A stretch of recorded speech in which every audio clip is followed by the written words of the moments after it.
Appreciate it, Josh. For professional athletes, staying healthy as well as in shape is a year-round job. And what they do in the off-season could make a huge difference between a good or great year ahead. Kerry Sears found a local performance and wellness center that is helping athletes get a leg up on all the competition. Drive the legs, chest up, go. Kick the knee, push it over hard. That's it, good job.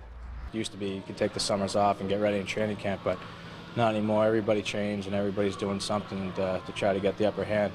And a number of athletes have found a way to do just that at Poliquin Performance Center in Northfield, where sports medicine and personal training work hand in hand.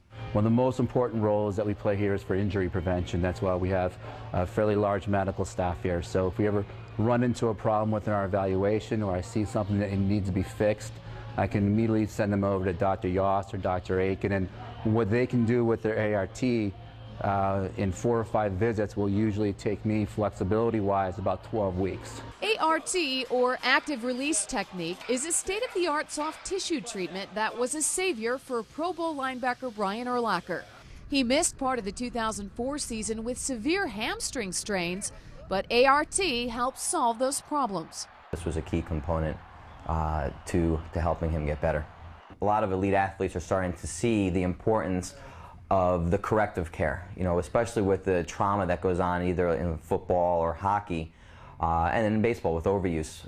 The body can't repair itself as quickly, so that's going to lead to a slower healing time, more time off the field.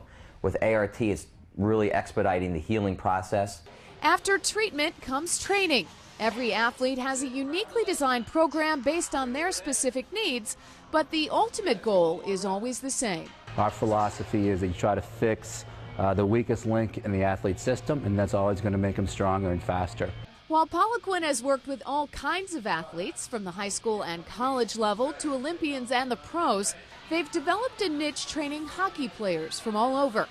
Locally, their clientele includes Blackhawks' Rennie Bork and Danny Richmond. Yeah, Danny was actually one of our first kids out of Chicago here. He's a local kid, and he came in very, very light, and that's one thing. He has tremendous hockey skills, but he gets knocked around on the ice a little bit. So typically when he came in, I think he was about 155 pounds, and now he'll play on the ice about 205. I get bigger, faster, and stronger every year. We don't really do much quick feet work here, but my skating's improved every year I've come here, and I just feel faster and stronger on the ice. Last year obviously was a tough year for me with injuries and stuff, and I wanted to come back this year and have a really good summer. In the last couple months, I've put on probably at least 10 pounds of muscle and lost a lot of body fat. So I've seen big gains in a relatively short amount of time. Traditional weightlifting is only part of the process. The strongman type exercises are used for more functional hockey training, helping the guys transfer their strength from the weight room to the ice. There you go. Drive hard. Drive hard. Lean back. Nose to the ceiling. Nose to the ceiling. Good. Drive. Try to push them over. Keep going. Drive those legs. Come on. Keep it up. Drive the legs. Then Nico, push it over on him. Drive, drive. There you go, spin it, keep it over on him.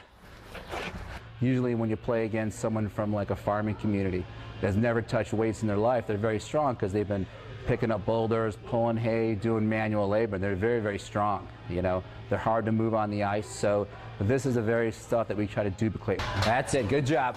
Keep looking forward. It's almost torture, but every year they seem to have a new machine that comes out and just absolutely kills you. A lot of it's like battles too, especially with the tire fights. It's a battle in the corner, and I did it with Borky today, and he's a lot bigger than I am, so that helps a lot, especially having 500 pounds in between us. And it's pretty good stress in the body, and it's kind of like a game situation. I think by doing all this tough stuff, come training camp, skating around is going to be easier for us, because we're doing all this tough stuff. You know what they say, no pain, no gain. From Northfield, Kerry Sayers, Comcast Sportsnet. Appreciate it, Kerry. Still to come, it was a KC pitching masterpiece between the Royals and White Sox. We'll recap our top stories in a bit. Plus, the Cubs have been through a season's worth of highs and lows just in the month of June alone. We'll take a look back. But now it's time for the Land Rover Big Question. With the Cubs and Brew Crew fighting it out for first place in the division, we were wondering when was the last time the Cubs and Brew Crew finished the season with at least 500 records? We'll have that answer after this brief commercial. Time out.